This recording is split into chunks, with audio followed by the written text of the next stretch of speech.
সুপ্রিয় শিক্ষার্থী, আসসালামু আলাইকুম। আজকে আমরা আবারও চলে আসলাম তোমাদের নবম দশম শ্রেণীর ম্যাথ চ্যাপ্টার 5.2। আশা করি আমাদের এই ধারাবাহিক ক্লাসগুলো তোমাদের একটু হলেও উপকারে আসবে যদি তোমরা আমাদের ক্লাসগুলো প্রতিনিয়ত দেখো, এবং প্রতিটা ক্লাস খুবই চমৎকারভাবে তোমাদের সামনে উপস্থাপন করা হয় যাতে তোমরা খুব সুন্দরভাবে প্রত্যেকটা ম্যাথ বুঝতে পারো। তো আমাদের এই প্রচেষ্টা আর তোমাদের আগ্রহ এবং তোমাদের আগ্রহের মাধ্যমেই এবং তোমাদের এই ভিডিও দেখার আগ্রহ নিয়েই আমরা তোমাদের জন্য মূলত কাজ করে থাকি। তো যদি তোমাদের ভালো লাগে এবং আমাদের এই ম্যাথ বোঝানো এবং আমাদের এই ম্যাথগুলো যদি তোমাদের বুঝতে সুবিধা হয় তাহলে অবশ্যই আমাদের এই চ্যানেলটিকে সাবস্ক্রাইব করবে। তো খেয়াল করো, আমরা আজকে 5.2 এর ম্যাথগুলো সলভ করি। তো এখানে দেখা যাচ্ছে যে y + 5 y - 5 = 24। এটাকে আমরা কি করতে পারি? এটাকে দেখতে আমরা দেখি বলতে পারি যে কি করা যায়।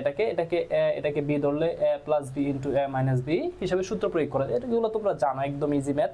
তো আমরা প্রয়োগ করে দিচ্ছি। এটাকে a ধরলে এটা হবে a স্কয়ার, -5 কে b ধরলে 5 হবে b স্কয়ার। তাহলে a স্কয়ার - b স্কয়ারের সূত্র = 24। এখানে তোমরা এই তীর চিহ্ন দিবা অথবা ভা, যে কোনো একটা ইউজ করবে, ঠিক আছে? ভা অথবা এই তীর চিহ্ন। তাহলে এখানে আমরা y স্কয়ার রাখলাম, আর এদিকে -5, এটাকে স্কয়ার করলে আমরা জানি হবে কত? 25। তো এটাকে আমরা ওই পাশে নিয়ে নিব। তাহলে 25 এই পাশে মাইনাস, ওই পাশে নিলে কি হবে? প্লাস, তাই তো? মানে এক লাইনে করে ফেলছি আর কি, ঠিক আছে? আশা করি তোমরা বুঝতে পারছো। এটাকে 25 হবে, এটাকে এই পাশে মাইনাস, ওই পাশে নিলে প্লাস।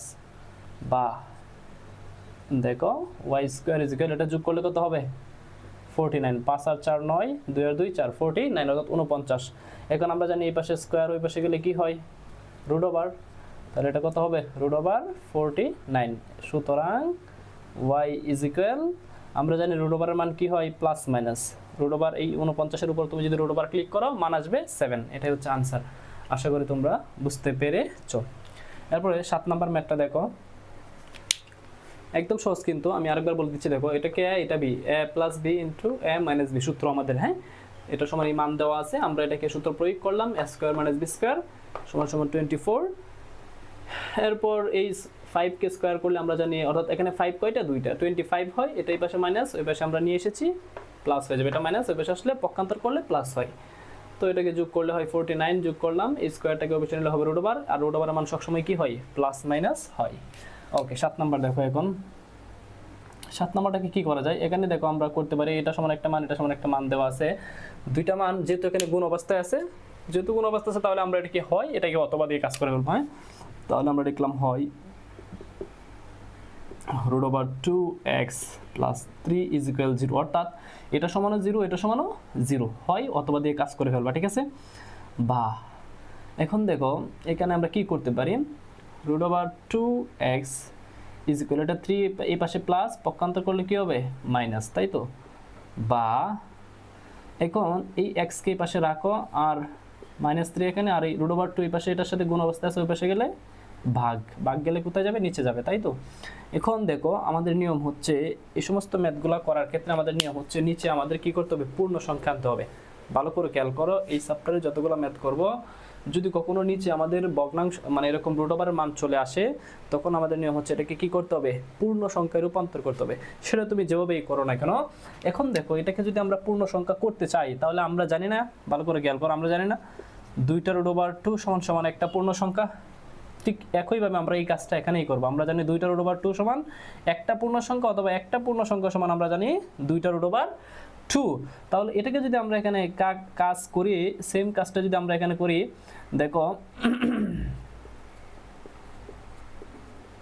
অর্থাৎ পাশ দিয়ে লিখে দিবা, হ্যাঁ? এটা লিখে দেবো এখানে √2 দ্বারা কি করছি? আমরা গুণ করছি, হ্যাঁ? লব ও হরকে গুণ করি, লব ও হরকে গুণ করি, ঠিক আছে? এটা এখানে লিখে দিবা ব্র্যাকেটে, √2 দ্বারা লব ও হরকে গুণ করি। দেখো এই √2 দ্বারা কি গুণ, এটার সাথে এটা গুণ। এখন যদি গুণ করো, এখন দেখো মান কিন্তু এটা এই √2 কাটা গেলে কিন্তু এটাই থাকতেছে আমাদের ম্যাথ কিন্তু, ঠিক আছে? আমাদের নিয়ম কি যে আমাদের নিচের লাইন করব, যেটাকে করব ওই লাইনটাকে কাজ করলে যাতে আমরা আবার উপরের লাইনে যেতে পারি। যদি যেতে পারি তাহলে আমাদের ম্যাথ ঠিক আছে।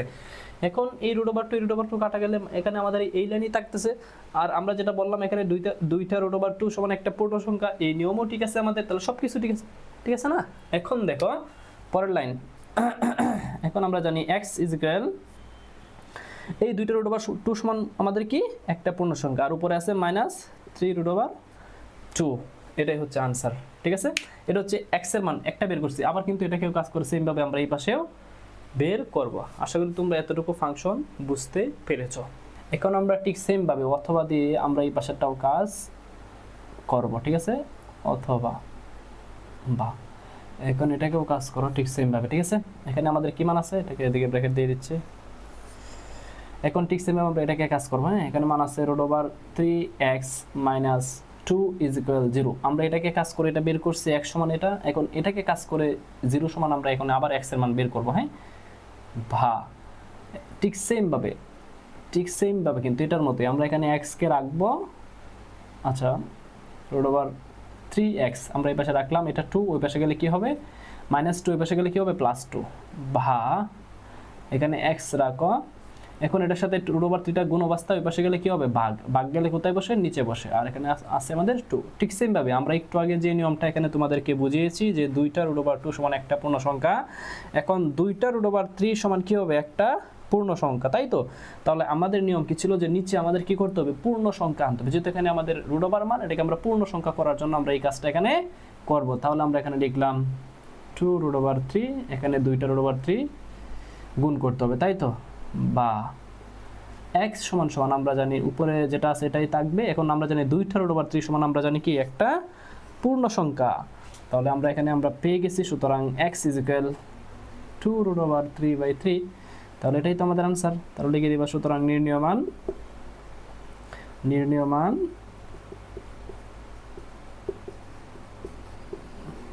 x = দুইটা মান পাইছি না আমরা, দুইটা মানই দিবা। হ্যাঁ, -3 √2/2, 2 √3/3। ঠিক আছে, ওভাবে এটা দিয়ে দিবা। হ্যাঁ, তাহলে আমরা এটা সমাধান করে ফেললাম।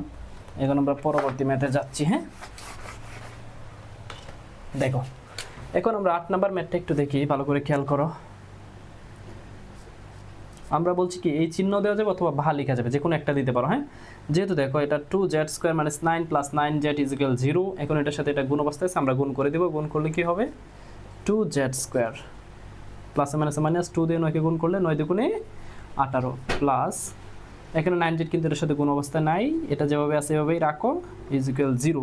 এখন আবার দেখো, এখন আমরা কি করতে পারি, আমরা এই সংখ্যাটাকে ওই পাশে নিয়ে নেই, তোমাদের বুঝতে সুবিধা হবে। 2z² আমরা এটাকে এই পাশে নিয়ে আসতেছি, প্লাস 9z মাইনাসটাকে আমরা এই পাশে রাখতেছি।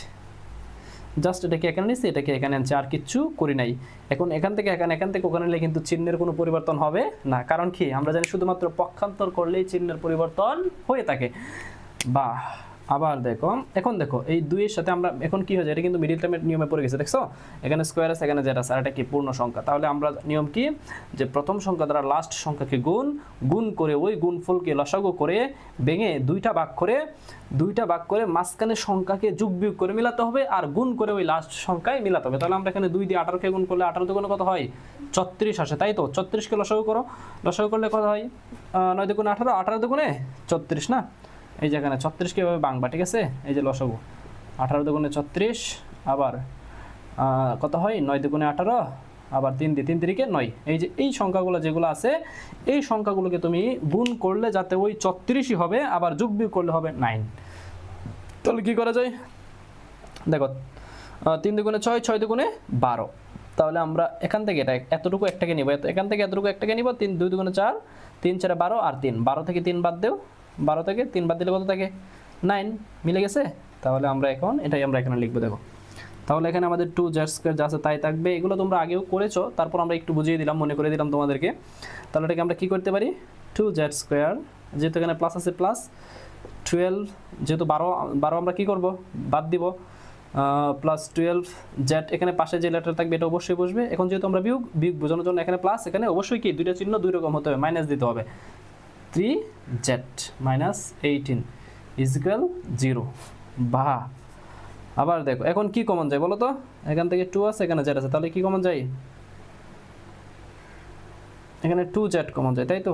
2z কমন নাও, 2z কমন গেলে এখানে 2z চলে গেছে, থাকতেছে z প্লাসে প্লাস, এখানে কত হয় 6 দুগুণে 12, তাই তো? তাহলে 6, আর z তো z কাটা, কমন হলে কি ভাগ, কমন মানে কি ভাগ, এটা কাটাকাটি করো, এটা আসবে, ঠিক আছে।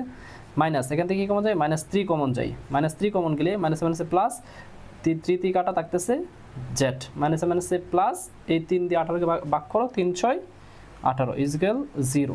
এখন দেখো আবার, তাহলে আমাদের এখানে চলে আসছে z+6, এই দেখো মাঝখানের অংশটা মিলবে, মাঝখানের অংশটা মিললে তোমার ম্যাথ ঠিক আছে। তাহলে z+6 দুটা থেকে একটা নিব, আর ওদিকে থাকবে 2z-3 ইজগেল 0। এখন আমাদের দুইটা মান বের করো। এখন এই পাশে একটু মুছে দিই আমরা।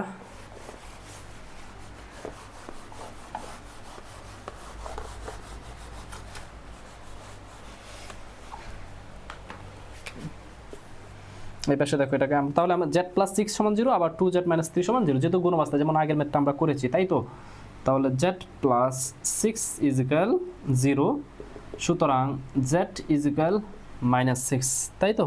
ঠিক সেমভাবে আবার 2z-3 ইজগেল 0 বা 2z ইজগেল, এই -3 পাশে গেলে কি হবে, +3। আবার এই 2z এর সাথে, মানে এই 2টা জেডের সাথে কি অবস্থায় গুণ, ওই পাশে গেলে কি ভাগ গেলে কোথায় বসে, নিচে। এই তো আনসার পেয়ে গেছে দুইটা মান। হ্যাঁ, সুতরাং নির্ণয় সমাধান z ইজগেল -6 3/2। আশা করি তোমরা খুব চমৎকারভাবে বুঝতে পেরেছো। না বুঝতে পারলে কমেন্ট করো, আবার তোমাদেরকে আমরা বুঝিয়ে দেবো।